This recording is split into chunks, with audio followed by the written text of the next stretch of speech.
Hello students, अब तक अपना जो शॉर्ट कंपोजिशन के जो टॉपिक्स थे उसमें दो टॉपिक हैं वो हमने कंप्लीट किए थे। फर्स्ट जो था वो था नोटिस राइटिंग का और सेकंड जो टॉपिक था वो था एडवर्टीज़मेंट का। दोनों हम कंप्लीट कर चुके। आज आपको जो असाइनमेंट मिलेगा उसमें एडवर्टीज़मेंट की एक्सरसाइजेज पे ही असाइनमेंट होगा और इन्विटेशन जिसको हम आज बिगिन कर रहे हैं इस पे केवल इसकी जो समरी रहेगी उस पे हम डिस्कस करेंगे।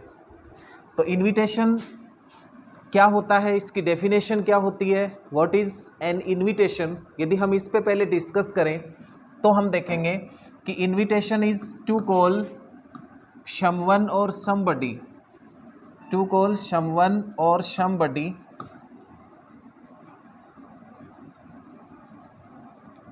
To call someone or somebody to invite to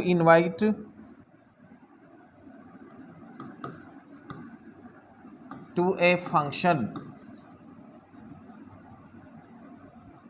किसी भी फंक्शन पे इनवाइट करने के लिए किसी व्यक्ति को जब हम इनवाइट करने के लिए कॉल करते हैं, अब वो कॉल कैसा हो, वर्बल भी हो सकता है और वो कॉल रिटन भी हो सकता है।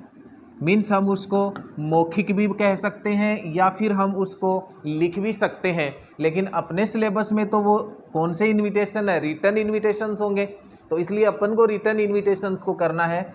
तो इन्विटेशन क्या कहोगे, इसकी डेफिनेशन में क्या कहोगे, to call someone or somebody to invite to a function. अब वो रिटन इन्विटेशन होगा, इसकी टाइप्स हैं वो टू होंगी। फर्स्ट होगा फॉर्मल इन्विटेशंस एंड सेकंड होगा इनफॉर्मल इन्विटेशंस। फॉर्मल और इनफॉर्मल, फॉर्मल क्या होता है और इनफॉर्मल इन्विटेशन क्या होता है। फॉर्मल इन्विटेशन मीन्स औपचारिक जो निमंत्रण पत्र होते हैं उनको बोलते हैं, और इनफॉर्मल का मतलब होता है अनौपचारिक निमंत्रण पत्र। तो जो निमंत्रण पत्र हम फॉर्मली देते हैं, औपचारिक रूप से देते हैं, वो फॉर्मल इन्विटेशन हो जाएंगे, और जो हम अनौपचारिक तरीके से देते हैं वो हो जाएगा इनफॉर्मल इन्विटेशंस। तो इस तरीके से हमें फॉर्मल और इनफॉर्मल दो तरह के जो इन्विटेशंस हैं उनको कंप्लीट करना है। अब वो कैसे करेंगे, इसके लिए आज हम फर्स्ट जो टाइप ले रहे हैं वो लेंगे फॉर्मल इन्विटेशंस।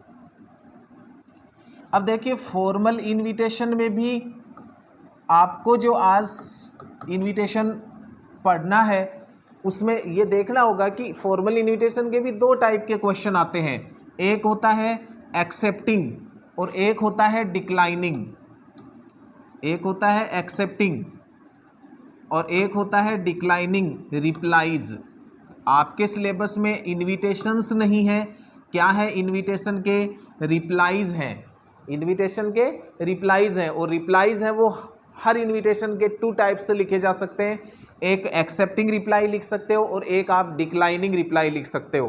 तो ये जो फॉर्मल इन्विटेशंस होते हैं, इन फॉर्मल इन्विटेशंस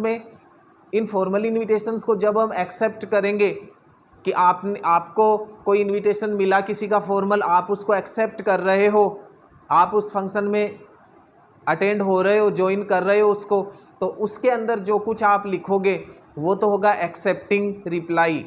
और आप नहीं जा पा रहे हो किसी कारणवश, तो वो जो रिप्लाई होगा वो रहेगा डिक्लाइनिंग रिप्लाई। तो आज हम डिस्कस करेंगे कि फॉर्मल जो औपचारिक निमंत्रण पत्र होता है वो आपको मिला हो और उस औपचारिक निमंत्रण पत्र को आप किस तरीके से उसका रिप्लाई लिखेंगे अगले को कि मैं इस फंक्शन में शामिल होऊंगा। ऐसा रिप्लाई जब आप उसको दोगे तो वो जो रिप्लाई होगा उस रिप्लाई के लिए कैसे आप क्या फॉर्मेट लिखोगे, तो इसका सबसे पहले हम डिस्कस करेंगे इसके फॉर्मेट पर कि क्या प्रारूप होगा, किस प्रारूप से, किस फॉर्मेट से लिखना होगा। तो सबसे पहले आपको लिखना होगा सेंडर्स नेम। ये इन्विटेशन कौन देता है उसका नाम लिखना होगा। उसके बाद आपको लिखना होगा थैंक या थैंक्स। थैंक या थैंक्स क्यों लिखेंगे, थैंक या थैंक्स क्यों लिखेंगे सेंडर्स नेम के बाद, क्योंकि ये जो सेंडर होगा जो इनविटेशन का रिप्लाई दे रहा है, वो धन्यवाद बोलेगा अगले को। तो ये यदि सिंगुलर नाउन है, एक ही है यदि सेंडर, तब तो आप थैंक्स लिखोगे प्रेजेंट सिंपल के रूल्स के अकॉर्डिंग, और यदि ये प्लूरल है तो आप थैंक लिखोगे। जैसे मिस्टर महेंद्र तो thanks, Mrs and Mr Mahendra तो क्या लिखोगे, थैंक। फिर आप लिखोगे किसको धन्यवाद दे रहे हो, जिसने आपको इनविटेशन दिया था उसको दोगे धन्यवाद। तो यहाँ पर नाम किसका आएगा, रिसीवर्स नेम। क्या आएगा यहाँ पर, रिसीवर्स नेम आएगा। रिसीवर्स नेम मीन्स पाने वाले का पता, कि आप पहले तो उसको जो भेज रहा है, जो आपको इनविटेशन जिसको आप भेज रहे हैं, उसका रिसीवर्स नेम में आ जाएगा। आप अपना नाम क्या होगा, सेंडर्स में। तो पहले सेंडर्स नेम, फिर थैंक या थैंक्स, फिर रिसीवर्स नेम, इस तरीके से चलेगा। फिर इसको ओपन कैसे करोगे, for inviting to attend the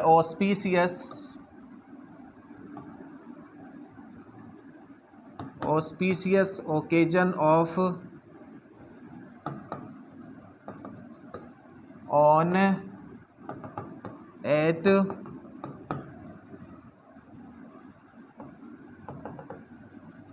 feel या feels great pleasure accepting the invitation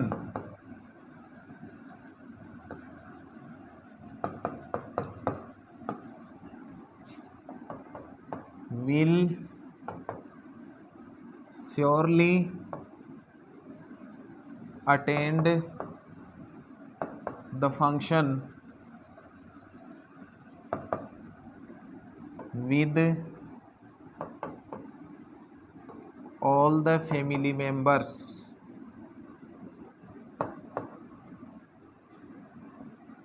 the same day।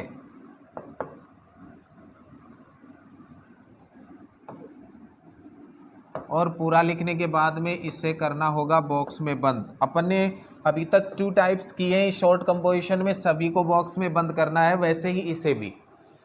तो कैसे फॉर्मेट रहेगा, जैसे mister XYZ thanks mister ABC, कि कोई भी किसको धन्यवाद दे रहा है, जिसको वो इनविटेशन का रिप्लाई लिख रहा है। फॉर इनवाइटिंग, यहाँ पर आएगी ऑब्जेक्टिव फॉर्म, इस सेंडर्स की ऑब्जेक्टिव फॉर्म आएगी।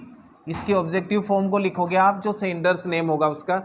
ये जो सेंडर्स नेम है ये सिंगुलर हो तो आप उसके मेल या फीमेल के अकॉर्डिंग हिम या हर यूज करेंगे, और यदि ये प्लूरल हो तो यहाँ पर देम यूज करेंगे। ऑब्जेक्टिव फॉर्म लिखनी है। इसके बाद ऑस्पिशियस ओकेजन ऑफ, जो भी ओकेजन है उसका नेम, नेम ऑफ ओकेजन। ये नेम ऑफ ओकेजन कैसे आएगा, ये अकॉर्डिंग टू योर इनविटेशन, आपका जो इनविटेशन होगा उसके अकॉर्डिंग यूज करना होगा कि आपको इनविटेशन मिला, उसमें किस ओकेजन पे अगले ने आपको इनवाइट किया था, वो ओकेजन का नेम आपको देना है। यदि क्वेश्चन में मेंशन है तो, नहीं है तो कोई दिक्कत नहीं, आपको अपनी ओर से लिखना है। फिर ऑन के साथ क्या आएगा, डे एंड डेट। यहाँ यूज होगा डे एंड डेट, कि किस डे को या डेट को आपको इनवाइट किया था उस ऑस्पिशियस डे पे अगले ने, वो आपको क्वेश्चन में मेंशन किया हुआ मिलेगा, वो लिखना है।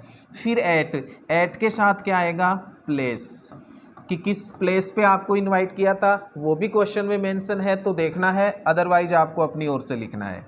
उसके बाद फुल स्टॉप रहेगा।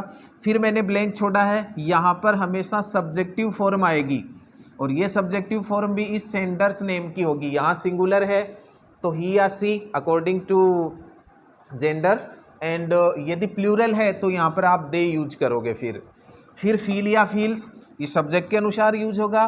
Great pleasure accepting the invitation, full stop आएगा। उसके बाद फिर सब्जेक्टिव फॉर्म होगी, ये सब्जेक्टिव फॉर्म भी इसके अनुसार ही सेंडर्स नेम के अकॉर्डिंग ही यूज की जाएगी। फिर will surely attend the function with all the family members the same day. अब यहाँ पर द सेम डे लिखना है, यदि उसी दिन आप वहाँ प्रेजेंट हो रहे हैं, अटेंड कर रहे हो फंक्शन को, तो द सेम डे लिख दो। बिफोर 1 और 2 डेज एगो जा रहे हो तो वो आपको मेंशन करना है। इतना लिखने के बाद जब आप इस फॉर्मेट को लर्न करोगे तो उसके अकॉर्डिंग क्वेश्चन में जितनी भी डिटेल्स आएंगी उन डिटेल्स को आपको केवल इसमें फिलअप करना है। बाकी जहाँ कहीं फॉर्मेट हम फॉर्मल इनविटेशन डाला था अपने टाइटल, अब फॉर्मल इनविटेशन का जो फॉर्मेट है उस पर यदि हम डिस्कस करेंगे तो आपको केवल इस फॉर्मेट को सीखना है। यदि फॉर्मेट आप लर्न कर लेते हैं तो उसके बाद नेक्स्ट जो हम इसके एग्जाम्पल्स करेंगे तो वो एग्जाम्पल्स को आप इजीली सीख सकते हो। और यदि आपको फॉर्मेट नहीं आएगा तो फिर एग्जाम्पल्स तो देख लोगे आप, बट उन एग्जाम्पल्स पे जो डिपेंडेंट अदर क्वेश्चंस होंगे वो आप नहीं कर पाएंगे। इसलिए पहले आप इसको देखेंगे और असाइनमेंट्स है वो आपको मिलेगा कल, वो एडवर्टाइजमेंट्स के क्वेश्चंस पे होगा आज वाला, तो इस पे कल होगा। ओके।